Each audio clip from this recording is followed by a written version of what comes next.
வணக்கம்,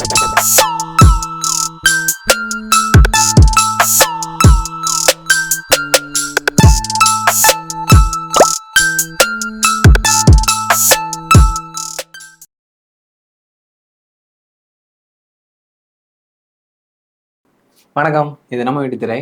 நான் சங்கர். இந்த வீடியோவில் நான் ரிவ்யூ பண்ண போகிறது தமிழ் படம் இந்தியன் 2. இந்த படம் ஜூலை 12 தேட்டரில் ரிலீஸ் ஆச்சு. கமல்ஹாசன், சித்தார்த், பிரியா பவானி சங்கர், விவேக், பாபி சிம்ஹா, ரகுல் பிரீத் சிங் மற்றும் பலர் நடித்து இந்த படத்தை டைரக்ட் பண்ணியிருக்கிறாரு சங்கர். இந்த படத்தோட கதை பார்க்கிங் டாக்ஸ்ன்ற யூடியூப் சேனல் மூலமாக தமிழ்நாட்டில் நடக்கிற கரப்ஷன்ஸுக்கு எதிராக குரல் கொடுக்குறாங்க ஒரு 4 ஃப்ரெண்ட்ஸு. ஆனால் என்னதான் அதை அவங்க எதிர்த்து குரல் கொடுத்தாலும் அதனால ஒரு பிரோஜனமும் இல்லை. கரப்ஷன்ஸை ஒழிச்சுக்கிட்ட இந்தியன் தாத்தானால மட்டும்தான் முடியும்னு அவருக்கு சோஷியல் மீடியா மூலமாக அழைப்பு கொடுக்குறாங்க. அவரும் அந்த அழைப்பை ஏற்றுக்கிட்டு இந்தியா வந்துடுறாப்புல. இப்போது இந்தியன் தாத்தா இந்தியாவில் நடக்கிற கரப்ஷன்ஸை ஒழிச்சாரா இல்லையா, அதுதான் அந்த படத்தோட மீதி கதை. ஹிந்தியில் போன வருஷம் கதார் 2ன்னு ஒரு படம் ரிலீஸ் ஆச்சு. அந்த படம் பெரிய ஹிட்டு. அதுக்கு காரணம் அந்த படத்தோட ஃபர்ஸ்ட் பார்ட்டு ரொம்ப நல்லா இருக்கும் போல். ஸோ அந்த படம் பார்த்து பிடிச்ச எல்லாரும் செகண்ட் பார்ட்டையும் போய் தேட்டரில் பார்த்து அந்த கதார் 2வையும் பெரிய ஹிட் ஆக்கிட்டாங்க. ஆனால் அந்த படத்தை பார்த்தீங்கன்னு வச்சுக்கோங்களேன், எப்படா அந்த படம் இவ்வளோ பெரிய ஹிட் ஆச்சுன்ற கேள்வி உங்களுக்குள்ளே வரும்.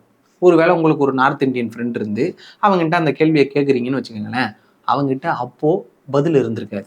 அதுவே இப்போ அதே கேள்வியை அவன் நம்ம கிட்ட திருப்பி கேட்கறதுக்கான ஒரு சந்தர்ப்பத்தை உண்டாக்கி கொடுத்துருக்குறாங்க இந்த இந்தியன் 2 டீம். புரியல, தெளிவா சொல்றேன்.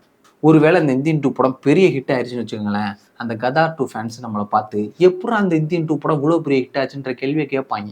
ஏன்னா நமக்கே கேட்கணும்னு தோணுது, பாதிக்கப்பட்டவங்களுக்கு கேட்கணும்னு தோணாதான், கண்டிப்பாக கேட்பாங்க. இந்த இந்தியன் 2 படம் எப்படி இருக்குன்னு மோஸ்ட்லி எல்லாருக்கும் தெரிஞ்சிருக்கும். பார்த்தவங்க சொல்லியிருப்பாங்க, நிறையா ரிவ்யூஸ் பார்த்துருப்பீங்க. இன்ஃபேக்ட் படத்துக்கு மிக்ஸ்டு ரிவ்யூஸ்லாம் இல்லை, முழுக்க முழுக்க ஒஸ்ட்டு ரிவ்யூஸ் தான். அதனால இந்த வீடியோவில் நான் இந்த படம் எப்படி இருக்குன்றதை பற்றிலாம் பேச போகிறது கிடையாது. இந்த படத்து மேலே எனக்கு ஒரு சில கேள்விகள் இருக்குது, அதை தான் கேட்க போகிறேன். முக்கியமாக ஸ்பாய்லர்ஸ் இருக்கும். அதனால் படம் பார்க்காதவங்க இந்த வீடியோ இப்போவே ஸ்கிப் பண்ணிடுங்க. அப்புறமா படம் பார்த்த பிறகு வேணால் அந்த வீடியோவை பாருங்கள், உங்கள் மனசுக்கு ஆறுதலாக இருக்கும். இந்த படத்து மேலே எல்லாருக்கும் பெரிய எக்ஸ்பெக்டேஷன் இருந்திருக்குமே, எனக்கு இருந்துச்சு. அதுக்கு காரணம் ஃபர்ஸ்ட் பார்ட்டு தான். என்ன மாதிரியான ஒரு படம், எத்தனை தடவை பார்த்தாலும் சலிக்காது. வறுமக்களை தெரிஞ்ச ஒரு தாத்தா கரப்ஷனை எதிர்க்கிறாருன்ற அந்த ஐடியாவே செம்ம இன்ட்ரெஸ்டிங்காக இருக்கும். அதுவும் அவரை கிட்டத்தட்ட ஒரு சூப்பர் ஹீரோ மாதிரி காமிச்சு அந்த கேரக்டரையும் அந்த படத்தையும் லைஃப் லாங் நம்ம மறக்க முடியாத அளவுக்கு நம்ம மனசில் ரெஜிஸ்டர் பண்ணியிருப்பாங்க. அப்படிப்பட்ட ஒரு படத்தோட செகண்ட் பார்ட் எடுக்கிறாங்கன்ற போது ஆட்டோமேட்டிக்காக ஆடியன்ஸ் மத்தியில் ஒரு பெரிய எக்ஸ்பெக்டேஷன் கிரியேட் ஆகிருக்கும்.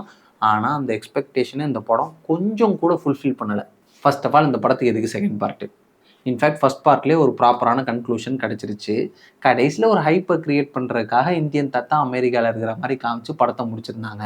ஆனால் 28 வருஷம் கழிச்சு இந்த படத்துக்கு செகண்ட் பார்ட் எடுக்கணும்னு ஏன் அவங்களுக்கு தோணுச்சுன்னே தெரில. ஏன்னா அவர் அப்போவே தாத்தா, இப்போ அவர் கொள்ளு தாத்தாக்கும் மேலே. அதை அவங்க எப்படி கன்வின்சிங்காக சொல்ல போகிறாங்கன்ற கேள்வி நமக்குள்ளே இருந்தாலும் அவங்க அதெல்லாம் கண்டுக்கல. அவர் இந்தியன் தாத்தாப்பா, அதெல்லாம் பயங்கர ஸ்ட்ராங்காக இருப்பாருன்ற மைண்ட் செட்டில் தான் அந்த படத்தையே எடுத்து வச்சுருந்தாங்க. சரி, எடுத்ததும் எடுத்தாங்களே, ஒரே பார்ட்டாக எடுத்துருக்குறாங்களா? அதுவும் இல்லை. இந்தியன் 2 பத்தாதுன்னு அடுத்த வருஷம் இந்தியன் 3 வருதான். எதுக்கு?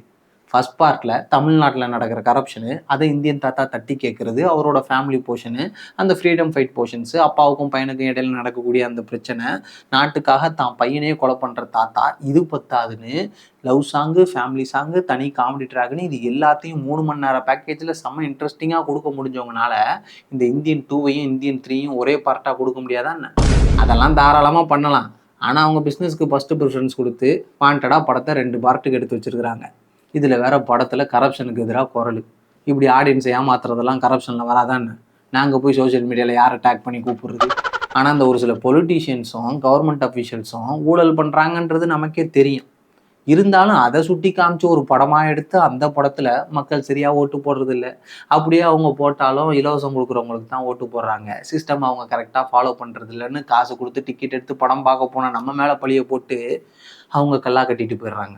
இந்த படத்தில் எனக்கு ரொம்ப கடுப்பாக இருந்தது, ஒரு பையனோட அப்பா வந்து லஞ்சம் வாங்குறாரு, அதை வந்து அந்த பையன் போட்டு கொடுத்துட்றான், போலீஸ் அவரை அரெஸ்ட் பண்ணிட்டு போயிடுறாங்க. அந்த வருத்தத்தில் அந்த பையனோட அம்மா வந்து சூசைட் பண்ணி இறந்து போயிடுறாங்க.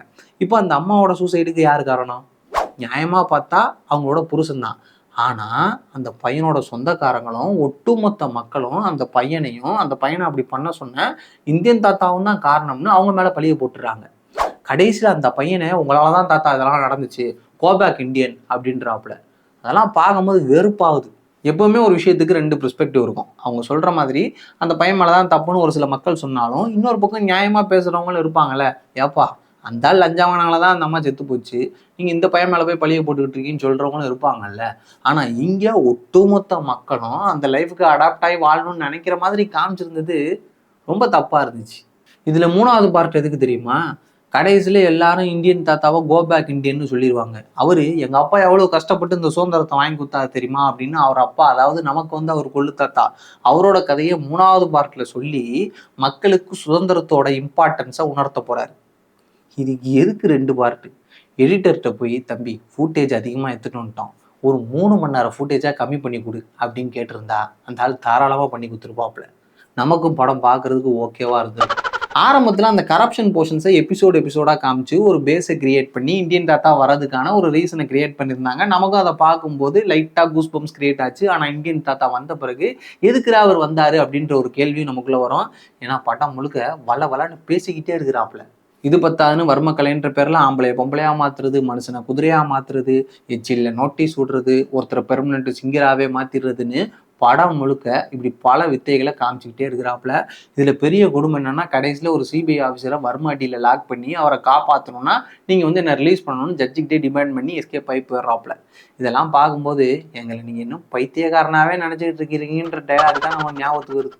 ஆனா ஒண்ணு, ஒரு சீனும் விஷுவலா பார்க்க பிரம்மாண்டமா இருந்துச்சு. காசை நல்லா வாரி அரைச்சிருந்தாங்க. ஆனா அதெல்லாம் கதைக்கு தேவையானா இல்லை. என்ன பண்றது, பிரம்மாண்டம் தான் அடையாளம், அதை மாற்ற முடியாதுல்ல. அதான் பிரம்மாண்டமாவே எடுத்துட்டாங்க. அதுவும் எஸ்ஜே சூர்யாவெல்லாம் பெரிய மல்டி மில்லியனர் மாதிரி காமிச்சிருப்பாங்க. ஆனா அவருக்கும் கதைக்கும் என்ன சம்பந்தம்னே தெரில. அதே மாதிரி 2 ட்ராக் மிஷன்ற பேர்ல எபிசோடா காமிச்சு எல்லாத்தையும் லிங்க் பண்ணியிருந்ததெல்லாம் ஏதோ சீரியல் பார்க்குற மாதிரி இருந்துச்சு. அதுவும் படத்துல இருந்து இந்தியன் தாத்தா போர்ஷனை எடுத்துட்டு மற்ற போர்ஷன் எல்லாத்தையும் கம்பைன் பண்ணி ஏதாவது ஒரு சேனல்ல மெகா சீரியலா பப்ளிஷ் பண்ணி அதை ஒரு 1000 எபிசோடுக்கு ரன் பண்ணலாம், பார்க்க நல்லா இருக்கும். ஆனா அந்த இந்தியன் தாத்தா போர்ஷனை சீரியலா கூட பார்க்க முடியாது. படத்துல நமக்கு இருந்த ஒரு மிகப்பெரிய ஆறுதல்னா அது ஃபர்ஸ்ட் பார்ட்டோட தீம் மியூசிக்கை அங்கங்க யூஸ் பண்ணியிருந்தது தான். அனிருத்தோட மியூசிக் பெருசா சொல்லிக்கிற அளவுக்கு இல்லை. அதுவும் இந்தியன் தாத்தாவோட இன்ட்ரோக்கு முன்னாடி வரக்கூடிய ஒரு சாங்லாம் கேட்கவும் நல்லா இல்லை, படத்துலையும் எதுக்கு வச்சாங்கன்னு தெரியல. அப்புறம் முக்கியமா 28 வருஷம் கழிச்சு ஸ்க்ரீன்ல பார்க்க போற அந்த இந்தியன் தாத்தாவோட இன்ட்ரோ எப்படி இருக்கணும், ஆனா இங்கே ரொம்ப நார்மலா இருந்துச்சு. இன்ஃபேக்ட் படத்துல ஏதாவது ஒரு இடத்துல நம்மளே பெருந்தன்மையோட விசில் அடிச்சாத்தான் உண்டு. ஏன்னா படத்துல வர எந்த ஒரு சீனும் நம்ம எக்ஸைட் ஆகி விசில் அடிக்கிற மாதிரிலாம் இருக்காது. யூஸ்வலாக சங்கர் சார் படங்கள்னாலே சிஜி நல்லா இருக்கும். அந்த வகையில் இந்த படத்தோட சிஜியும் ரொம்ப நல்லா இருந்துச்சு. குறிப்பாக ஆரம்பத்தில் வர அந்த அனிமேஷன் போர்ஷன்ஸு இன்ட்ரெஸ்டிங்காகவும் செம்ம என்டர்டெய்னிங்காகவும் இருக்கும். நெக்ஸ்ட் ஆக்டிங் வைஸ் கமல் சாரோட பெர்ஃபார்மன்ஸ் நல்லா இருந்துச்சு. மனுஷன் அவர் வேலையை கரெக்டாக பண்ணிட்டாப்ல. அதே நேரத்தில் மேக்கப் வைஸ் இந்த இந்தியன் தாத்தா கெட்டப் நல்லா இருந்தாலும் எனக்கு வந்து அந்த பழைய கெட்டப் தான் பிடிச்சிருந்துச்சு. இன்ஃபேக்ட் இவர் பார்க்கும்போது இந்தியன் தாத்தா மாதிரியே இல்லை, ஏதோ நார்த் இந்தியன் தாத்தாவை பார்த்த மாதிரி இருந்துச்சு.